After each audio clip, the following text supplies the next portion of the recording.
नमस्कार मित्रों, मैं Rajiv Mishra social research foundation में आपका बहुत बहुत स्वागत करता हूं और आपको बताना चाहता हूं सोशल रिसर्च फाउंडेशन उच्च शिक्षा में शोध परक शिक्षण के लिए लगातार तत्पर रहता है और इस क्रम में हम 6 अंतर्राष्ट्रीय रिसर्च जर्नल्स का प्रकाशन लगातार कर रहे हैं। मित्रों, जर्नल्स की जो गुणवत्ता है उसका प्रमुख कारण है हमारा रिव्यू प्रोसेस।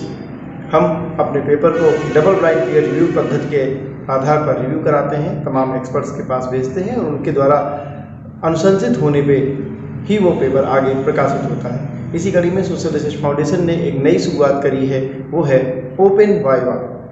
इस क्रम में हम जूम मीटिंग के तहत एक्सपर्ट और लेखक को आमने सामने रखकर एक साक्षात्कार कराते हैं, जिसमें दोनों एक दूसरे से अनभिज्ञ होते हैं। खाली उनके पेपर एक दूसरे के पास होते हैं और वे अपने पेपर पर एक डिस्कशन करते हैं एक्सपर्ट से, और एक्सपर्ट उस पेपर पर साक्षात्कार पद्धति से डिस्कशन करने के बाद पूरी तरह जब संतुष्ट हो जाता है तब वह पेपर हम अपने जर्नल में प्रकाशन के लिए भेजते हैं। तो आइए हम अपनी तरह का पहला अभिनव प्रयोग करते हैं रिव्यू प्रोसेस के लिए ओपन वाइवा के रूप में।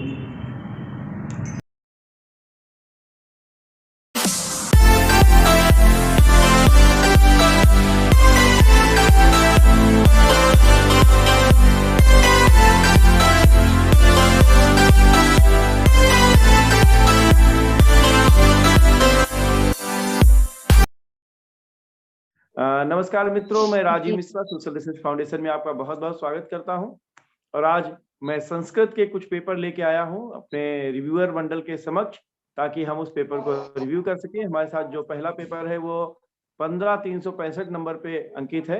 मैं इस पेपर को आपके समक्ष शेयर करता हूं ताकि जो हमारी लेखिका महोदया है वो हमारे दर्शकों को भी, हमारे रिव्यूअर मंडल को भी आपको इस बात की जानकारी दे सके कि ये पेपर क्यों लिखा गया है, क्या उद्देश्य है, समाज हित में क्यों जरूरी है।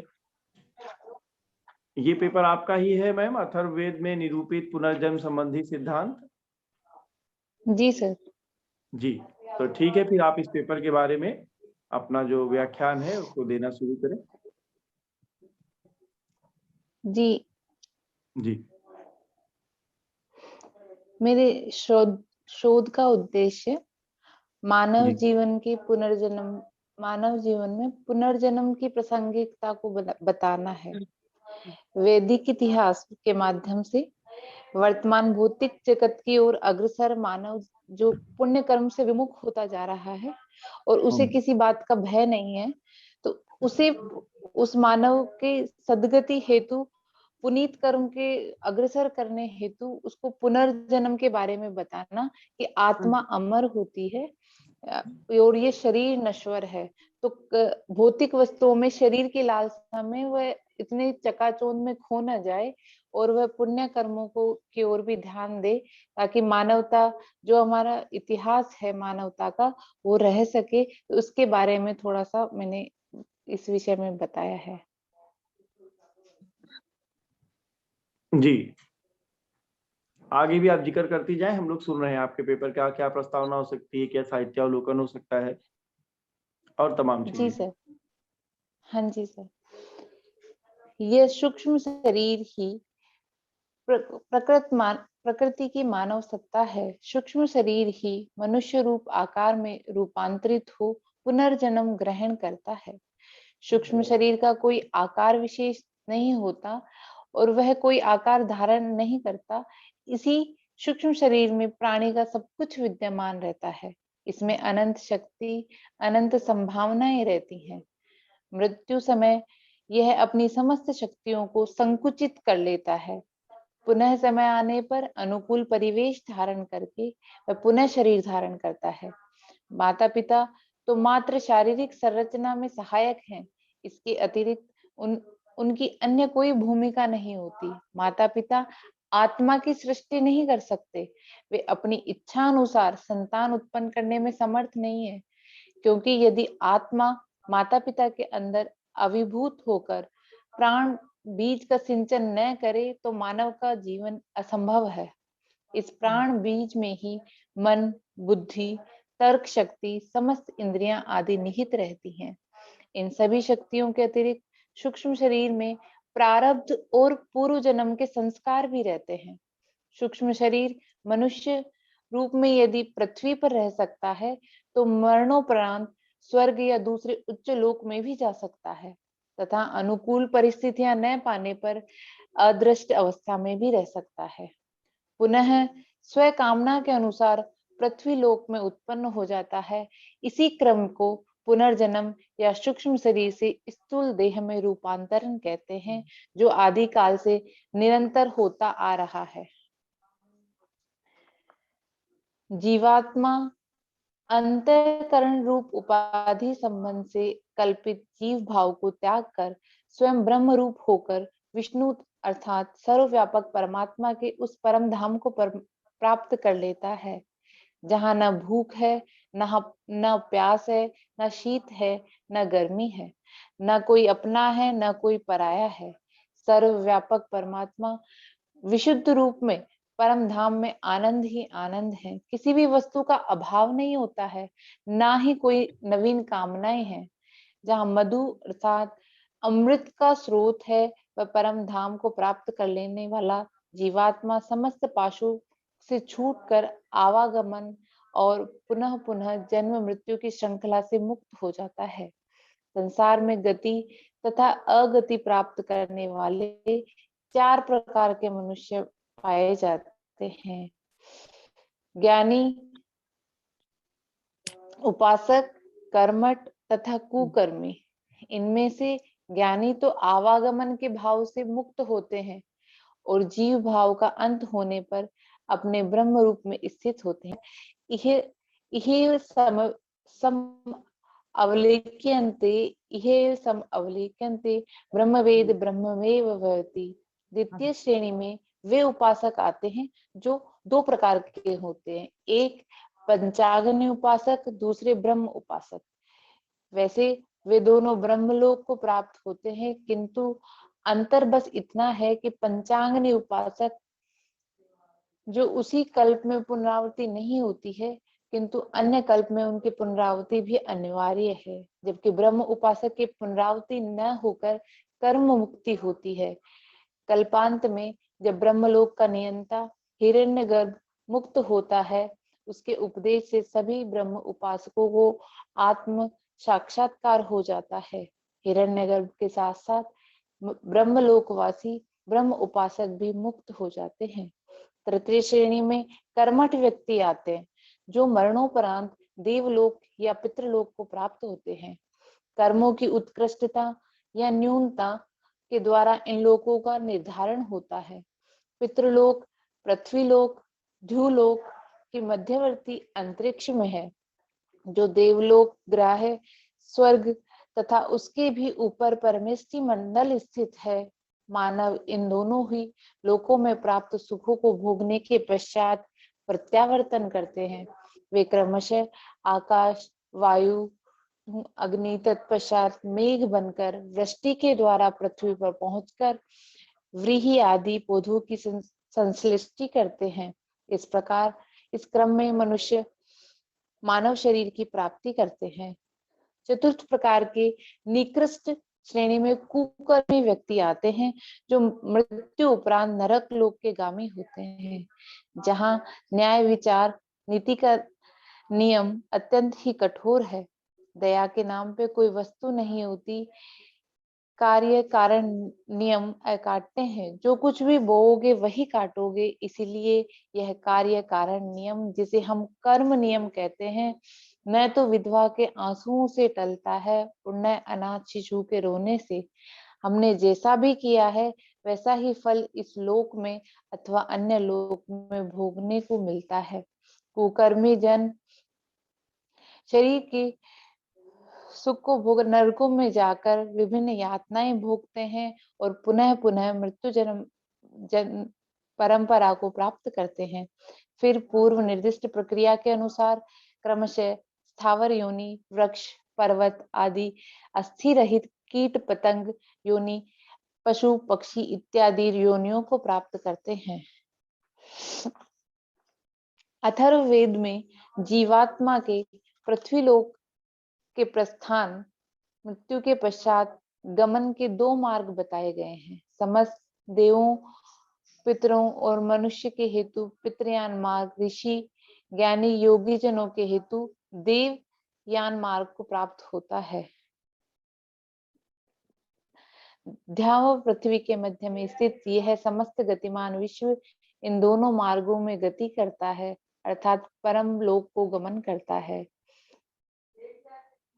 पितृयान नामक मार्ग उन धार्मिक पुरुषों को प्राप्त होता है जो परलोक में स्वर्ग आदि सुखों की कामना से इष्ट पूर्ति आदि काम्य कर्म करते हुए धर्माचरण के द्वारा अपना जीवन व्यतीत करते हैं। ऐसे पुरुष मनुष्य उपरांत पितृयान मार्ग से गमन करते हुए पितृयोनि को प्राप्त होते हैं तथा पितरों के निवास स्थान पितृलोक या स्वर्ग में कुछ समय तक सुख भोग कर देवत्व को प्राप्त कर लेते हैं, अथवा पुण्य क्षीण होने पर पुनः पृथ्वीलोक पर आकर जन्म ग्रहण करते हैं। छांदोग्य उपनिषद, बृहदारण्यक उपनिषद में उपयुक्त पितृयान मार्ग की संज्ञा निम्न प्रकार से दी है। जो सकाम गृहस्थ जन इष्ट पूर्ति दान कर्म के उपासक हैं वे धूम को प्राप्त करते हैं, और जो धूम से रात्रि में कृष्ण पक्ष को एक कृष्ण पक्ष से दक्षिणायन मास को प्राप्त करते हैं, ये लोग संवत्सर को प्राप्त नहीं होते हैं। और दक्षिणायन मासों में पितृलोक से आकाश की ओर आकाश से चंद्रमा को प्राप्त करते हैं। वहां इंद्रलोक में कर्म पक्ष के प्रयाग जिस मार्ग से उसी मार्ग में फिर लौट जाते हैं। वे प्रथम आकाश को प्राप्त करते हैं, आकाश से वायु को, वायु से धूम को प्राप्त करते हैं, धूम से अग्नि, अग्नि से मेघ होकर बरसते हैं। तब वे जीव इस लोक में धान, औषधियां, वनस्पति, तिल, मांस आदि उत्पन्न होते हैं। उस अन्न को जो भक्षण करता है, जो वीर्य सेचन से करता है, वह जीव उसी रूप में प्रकट होता है। उन जीवों में पुण्याचरण करने वाले वे त्वरित ही उत्तम गति को प्राप्त करते हैं।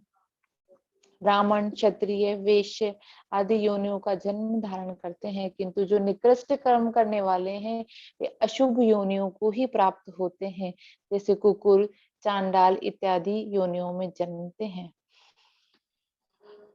उपयुक्त समग्र विवेचन का दृष्टिपात करने पे विदित होता है कि प्राणी को उत्तम गति मानव योनि ही प्राप्त हो सकती है, क्योंकि मानव योनि ही कर्म की योनि है। योनियां भोग योनियां है। मनुष्य अपने शुभ कर्मों तथा विचारों से पितृलोक, देवलोक को योनि को प्राप्त करते हैं, मोक्ष प्राप्त कर आवागमन से मुक्त होते हैं। किंतु नीच जो कुत्सित आचरण करने वाले हैं वे कीट पतंग आदि नारकीय योनियों को में पड़े हुए दुख को भोगते हैं। अतः मानव को शुद्र कर्म न करते हुए इस विभत्स संसार से घृणा करनी चाहिए, क्योंकि यह मृत्युलोक में न जन्म उत्तम है न मृत्यु ही। किंतु यदि मानव योनि प्राप्त हो ही जाए तो वैसा जैसा चाहे वैसा बन सकता है, उत्तम जन्म धारण उत्तम गति को प्राप्त कर सकता है।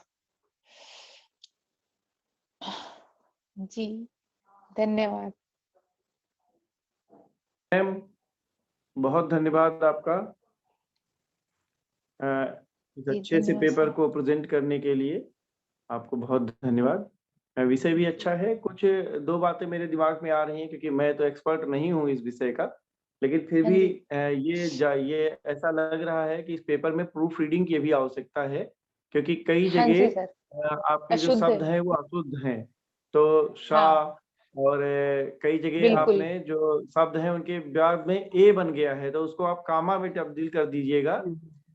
एक तो ये कि इसकी प्रूफ रीडिंग बहुत अच्छे से कर लीजिए ताकि ये चीज प्रेजेंटेबल हो जाए। दूसरी बात ये कि आपने जैसे ये बात मैम जस्टिफाई करेंगी, हालांकि मैं जो देख रहा था कि जो श्लोक है, श्लोक के नीचे जो आपने उसका व्याख्या की है वहां पे फुटनोट लगाया है, जबकि कायदे में होना चाहिए जहाँ पे श्लोक है श्लोक पे ही आपको वो लगाना चाहिए नंबर। जो नंबरिंग है वहां श्लोक पे लगाइए और उसकी रेफरेंसिंग करिए ताकि मालूम हो सके कि वो श्लोक कहाँ से लिया गया है। ठीक है, उसकी व्याख्या अलग चीज है, श्लोक एग्जैक्टली अलग चीज है।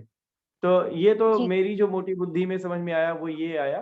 साथ में नहीं मुझे नहीं सर। लगता है कि इसमें अध्ययन का उद्देश्य इसको आप अलग से कर लीजिएगा। शायद अध्ययन का उद्देश्य लिखा है कि नहीं लिखा मैं जान नहीं पाया, मैं देख नहीं पाया। एक बार हाँ फिर जी से सर। देख लेते हैं इसी पेपर को। जी सर। लिखा अध्ययन का उद्देश्य भी है। रिसर्च के फॉर्मेट में लाना है एक्चुअली। तो यहाँ पे एब्स्ट्रैक्ट तो आपका ठीक दिखाई दे रहा है, मुख्य शब्द भी दिखाई दे रहा है, प्रस्तावना, शोध का उद्देश्य, साहित्यालोकन, ठीक है। नहीं, मुझे साहित्यालोकन में थोड़ा सा देखना था। जी तो सर।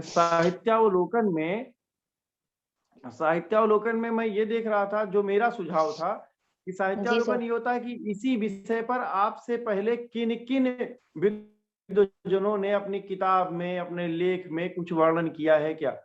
ये है रिव्यू ऑफ अच्छा। लिटरेचर, केस स्टडी या साहित्यावलोकन, कि आपसे पहले यदि इसी विषय पर किसी ने कोई काम किया है हाँ जी। तो रेफरेंस में तो ये कि आपने कहाँ से लिया है, क्या चीजें कोट की गई हैं, कौन किताब पढ़ी गई है, कौन से श्लोक को हमने कहीं से लिया है।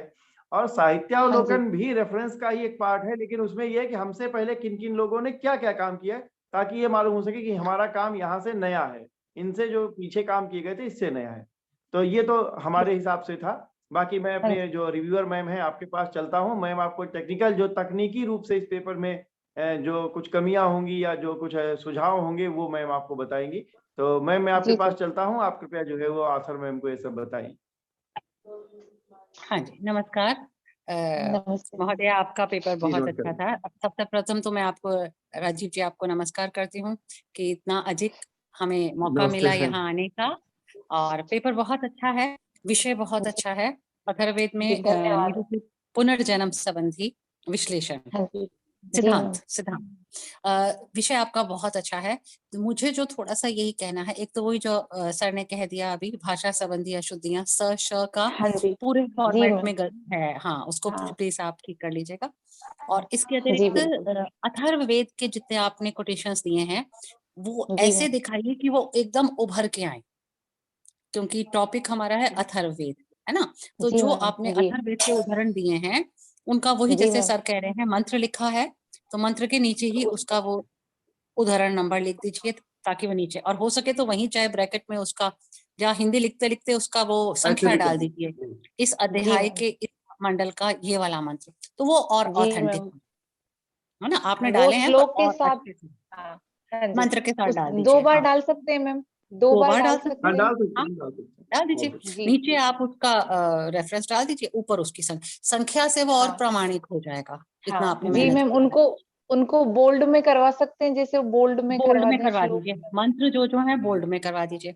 और एक आपने जो वो जी। क्लासिफिकेशन कर रखा है, ये ज्ञान साधक का है, ये मुमुक्षु का है, ये पुनर्जन्म है ना, उनको आप जी मैम। और हेडिंग दे देकर बोल्ड कर दीजिए। बोल्ड कर दी। ठीक है। बोल्ड कर, हेडिंग दे दे के बोल्ड कर दीजिए, ताकि वो जितनी मेहनत आपने की है वो जहां जहां हमारा श्रम है वो दिखे कि जी हाँ वो मैम। हमारा श्रम है ना, जी वो वाली। मैम। और जी। अथर्ववेद से आप चाहें तो आप और उदाहरण भी डाल दीजिए, यदि आपको मिलते हैं पुनर्जन्म संबंधी, जी मैम। उसे बिल्कुल। और ऑथेंटिक हो जाएगा। क्योंकि यहाँ अथर्ववेद के थोड़े कम लग रहे हैं, छांदोग्य उपनिषद और बाकी उपनिषदों के थोड़े हमें ज्यादा जी लग मैम। रहे हैं, है ना।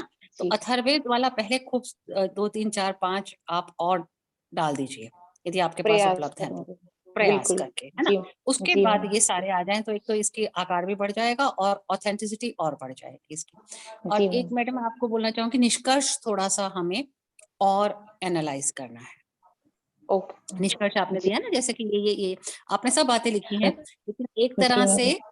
सार जो है वो फटाफट हम्म। निष्कर्ष में थोड़ा सा ही, चाहे 2 3 लाइन और ऐड कर दीजिए निष्कर्ष में, जी। और हेडिंग दे जी दीजिए मैम। निष्कर्ष, चाहे जी चाहे मैम। तो हेडिंग दे दीजिए, जी मैम। अलग से पैराग्राफ बना दीजिए कि उपयुक्त तथ्यों के आधार पर, उपयुक्त विश्लेषण के आधार पर यह निष्कर्ष निकलता है कि फिर जो आप कहना चाहते हैं उसको आप हाईलाइट कर। अदरवाइज जी it ma'am. Is very nice. उदाहरण आपके बहुत अच्छे हैं, नीचे संदर्भ ग्रंथ सूची भी बहुत अच्छी आपने बना रखी है, बाकी बहुत जी। वेरी जी नाइस। धन्यवाद। धन्यवाद। टॉपिक है, अच्छा है। और सबसे बड़ा जो आपने उद्देश्य लिखा है उसका वो बहुत अच्छा लिखा है, कि आज के मानव को ये भी बताना बहुत जरूरी है कि भैया दोबारा भी जी। जन्म लेना है तो कर्म तो अच्छे करने हैं। तो उद्देश्य बहुत जी। अच्छा है। हाँ, ठीक है। जी। Thank you. जी थैंक यू। थैंक ठीक है मैम, तो बहुत धन्यवाद आपको। और इस पेपर को मैं धन्यवाद। मैम की आज्ञा अनुसार, मैम की अनुमति अनुसार आगे प्रकाशित करने के लिए बिल्कुल अग्रसारित बिल्कुल करता सर, हूँ, अनुमति। रिकमेंड करता हूँ। खाली ये हाँ जो जी। करेक्शंस है इनको आप कर लीजिएगा, और बाकी इस पेपर के जी लिए सर। आपको बहुत बधाई। अनुमोदन, बिल्कुल। जी साथ ही थैंक यू। मैं अपने जो रिव्यूअर मैम हैं आपको भी बहुत-बहुत धन्यवाद देता हूँ कि अपने कीमती थैंक समय से इतना समय निकाला अपने सोशल रिसर्च फाउंडेशन के इस उपक्रम के लिए। तो हमारे जो दर्शक में शोधार्थी बंधु हैं वो देख रहे होंगे, और इससे सबको पेपर पढ़ने का एक नया जज़्बा मिलेगा, नई जो ताकत जी सर। मिलेगी, हिम्मत मिलेगी अपने पेपर को आगे बढ़ाने के लिए, क्योंकि पेपर तो हम लिख देते हैं पर हमें मालूम नहीं होता कि वो कैसा बना है, कैसा नहीं बना है। कैसा जब है? हम जी हज़ारों की सर। भीड़ में कभी प्रेज़ेंट करते हैं तो हमें डर लगता है कि पता नहीं कौन क्या कह दे। लेकिन यहाँ जी जब सर। आप हमारे विषय विशेषज्ञों द्वारा उस पेपर को पहले से जँचवा लेते हैं, चेक करवा लेते हैं, तो आपका अभी जी। ये कॉन्फिडेंस बढ़ जाएगा कि इस पेपर को आप कहीं भी ले जाके पढ़ लेंगे। जी तो सर। मैं आपको एक निवेदन करना चाहता हूँ कि 2 पेपर और भेजे थे हमने, लेकिन जो हाँ, हाँ जी। एक तो मुझे 2 मिला है, ऑथर जी, कपिल गीता जी, वाला तो मिला है। जी। हाँ जी। लेकिन वो दिक्कत ये हो रही है कि वो लोग ऐसी जगह बैठे हैं जहाँ कनेक्टिविटी की प्रॉब्लम आ रही है। ठीक तो है सर, अगर संभव होगा तो उसका लिंक आप भर के भेज दीजिएगा उनके लिए, ठीक है, तो उस पेपर को ठीक, हम जो है आपके लिंक से ही अप्रूव कर लेंगे। पेपर लिंक तो से आपने कर पढ़ लिया है ना? हाँ जी, हाँ। और एक बात और बता दूँ कि अभी कुछ लोग थोड़ा डरते भी हैं, थोड़ा जी ऑनलाइन सर। प्रेज़ेंट करने से, अरे नहीं, जी और सर, बहुत सारी मेरे ऐसी साथ भी था। जी सर, इसमें मेरा ऐसी भी ऐसा बातें प्रॉब्लम प्रथम होती है। हैं। प्रयास है ये।